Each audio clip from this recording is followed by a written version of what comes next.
Hi friends, என்ன வைக்க போகிறேன்னா இது சுண்டக்காய் வைக்க போகிறேன். எங்கள் ஊரில் சுண்டக்காய் நல்லாயிருக்கும், மருத்துவ குணம் உடைந்தது. ப்ரெஷரு, சுகரு, அப்புறம் எல்லாத்துக்குமே இது பெஸ்ட்டான மெடிசன் சொல்லலாம். ஆஸ்பத்திரியை காட்டில் இந்த மாதிரி இது கிடச்சா வாங்கி சாப்பிடுங்க. இது ஓகேவா? இப்போ எப்படி செய்ய போகிறோன்ற மட்டும் பார்ப்போம். எண்ணெய் ஊற்றியாச்சு. வெந்தயம் போட்டால் கமகமண்டு நல்லா வாடை வரும். இது சூடாக மட்டும், அதனால் வெந்தயம் போடுறது பெஸ்ட்டு. இது கூட இந்த பச்சை மிளகாய்,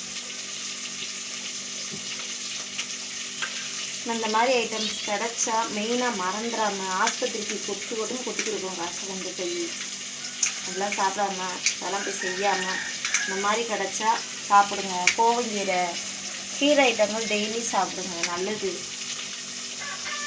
இதை காடணுன்றக்காகவே மெயினாக இது நாங்கள் எங்கள் ஊரில் எப்படி சமைச்சு சாப்பிட்றோன்றது தான் இந்த வீடியோவாக போகிறோம்.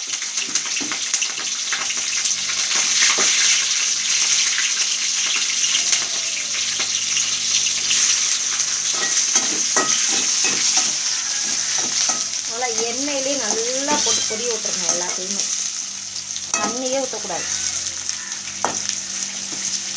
சுகர்லாம் நல்லா கண்ட்ரோல் பண்ணும்.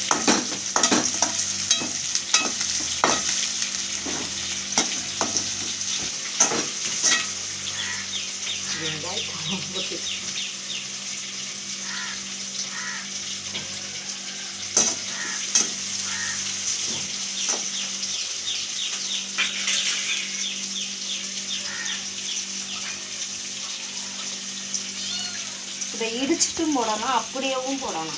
இடிச்சிட்டு போட்டால் கொஞ்சம் சீக்கிரம் சாகும்.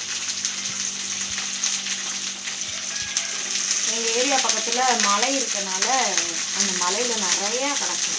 அப்படியும் வேண்டி சமைச்சிடுவோம். வெளியில் காசு கிடச்சாலும் வாங்கி சாப்பிட்டுங்க.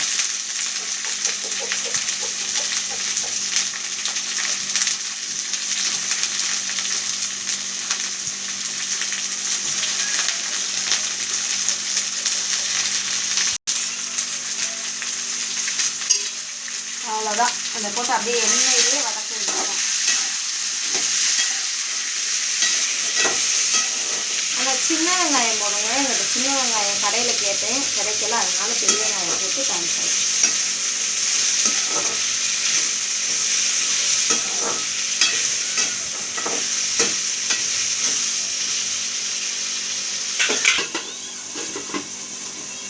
மூடணும், ஏன்னா டப்பு டப்புன்னு வெடிக்கும். மூடி வச்சு சமைச்சு திறக்கும் பயணம்.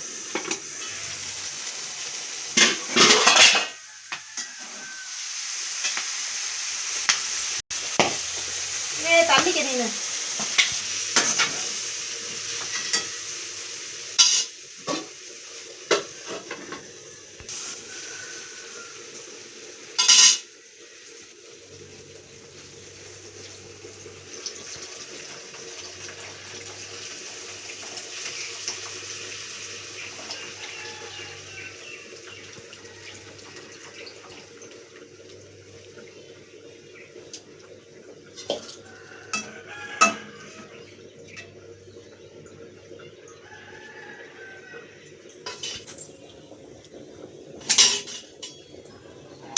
அவ்வளோதான். புளி தண்ணியை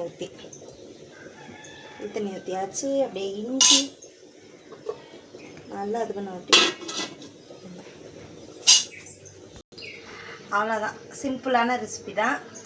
மறந்துடாமல் சேனலை சப்ஸ்கிரைப் பண்ண மறந்துடாதீங்க. கமெண்ட் பண்ணுங்கள், ஷேர் பண்ணுங்கள், லைக் பண்ணுங்கள். Okay, thank you.